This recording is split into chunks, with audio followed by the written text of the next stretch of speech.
name is Selena Peng, and I'm an environmental scientist with the San Francisco Estuary Institute.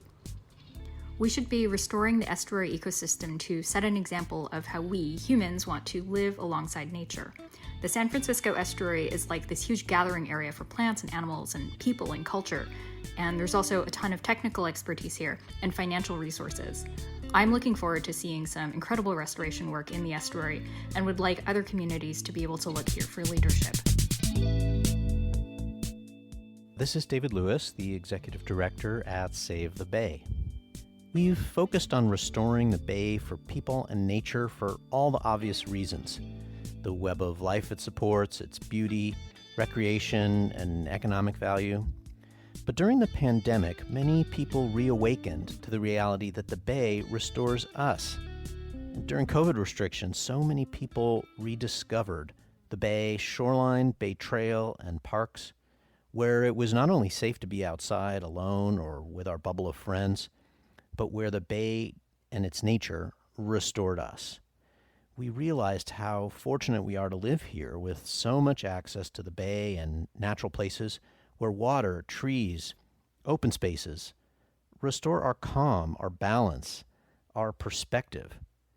These are places that generations before us worked hard to save, not just for salmon, seals, pelicans, and whales, and for frogs, eagles, coyote, and deer, but for people to enjoy. Our restoration work is important for future generations, and because the work and the places we restore us. My name is Cholodenko, and I'm a project manager at the California State Coastal Conservancy, where I work on a lot of tidal marsh restoration in South San Francisco Bay. I think there's many reasons to restore the estuary ecosystem. A major reason has always been to bring back habitat for wildlife and preserve biodiversity. Loss of habitat has been a major driver in species decline in the estuary.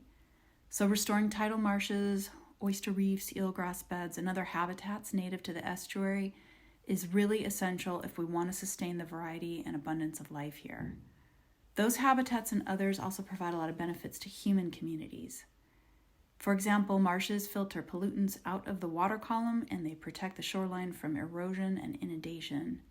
As sea levels rise, that help protecting the shoreline will be more and more valuable, especially in low-lying areas where people are already experiencing coastal flooding.